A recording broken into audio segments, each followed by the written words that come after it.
Welcome to all. இது நம்ம village மினிஃபார்ம் channel. இன்றைக்கி வந்து சக்கரவள்ளி பேன் கேக் பார்க்க போகிறோங்க. சக்கரவள்ளி கிழங்குல செய்ய போகிற பேன் கேக் தாங்க பார்க்க போகிறோம்.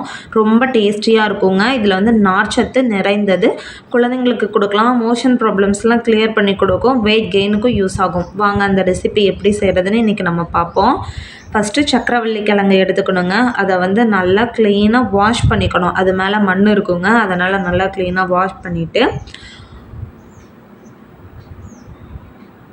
குக்கரில் போட்டு தண்ணி ஊற்றிக்கணுங்க.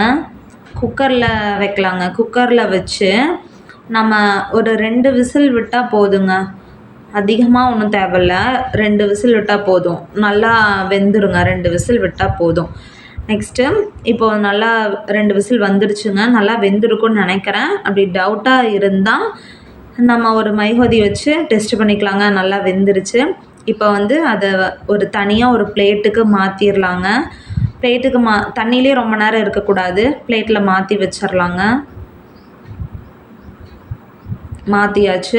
இப்போ பாருங்கள் எப்படி ஆவி பறக்குதுன்னு. இப்போது கொஞ்சம் நேரத்தில் ஆறிடுச்சுங்க. இப்போ அதனோட தோலெல்லாம் பீல் பண்ணிடணும். தோலோட சமைக்கக்கூடாது. தோலெல்லாம் நம்ம எடுத்துடணும்.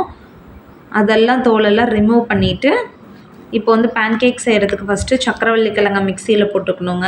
அடுத்தது பட்டை இடித்து வச்சுருக்கோங்க. 1 டீஸ்பூன் அளவுக்கு போட்டால் போதும். கொஞ்சமாக அதனோட டேஸ்ட்டுக்காக போட்டால் போதுங்க. அடுத்தது கோதுமை மாவு ஒரு 1/4 கப். கோதுமை மாவு, சத்து மாவு, அது வந்து நம்ம விருப்பம். 2ல் எது வேணால் போட்டுக்கலாங்க. பால் 1 கிளாஸ் பால் ஊற்றிக்கணுங்க. அடுத்தது நாட்டுக்கோழி முட்டை. குழந்தைங்களுக்கு கொடுக்கறதுனால நாட்டுக்கோழி முட்டை 1 எடுத்துருக்கேங்க.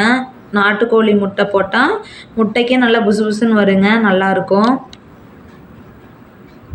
அடுத்தது நாட்டு சர்க்கரை போட்டுக்கலாங்க.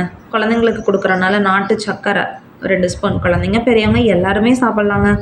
ரொம்ப டேஸ்ட்டாக இருக்கும். செஞ்சு பார்த்துட்டு சாப்பிட்டு சொல்லுங்கள். நெக்ஸ்ட்டு மிக்சியில் போட்டு நல்லா கிரைண்ட் பண்ணிக்கலாங்க.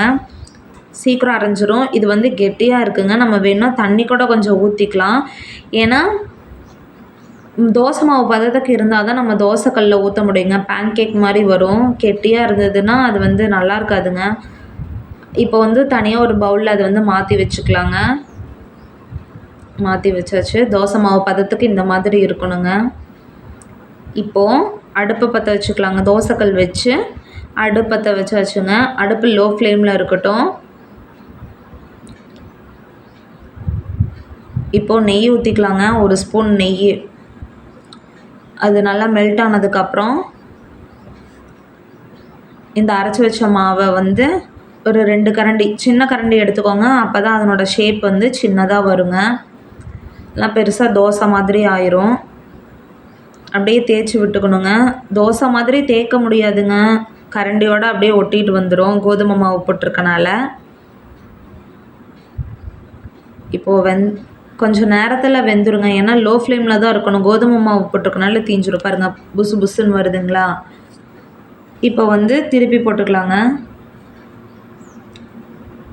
திருப்பி போட்டாச்சு. இந்த கலரில் இருந்தால் போதுங்க. ரொம்ப இருந்துச்சுன்னா தீஞ்சு போயிடும். அவ்வளோதாங்க. சக்கரவள்ளி கிழங்கு பேன் கேக் ரெடி.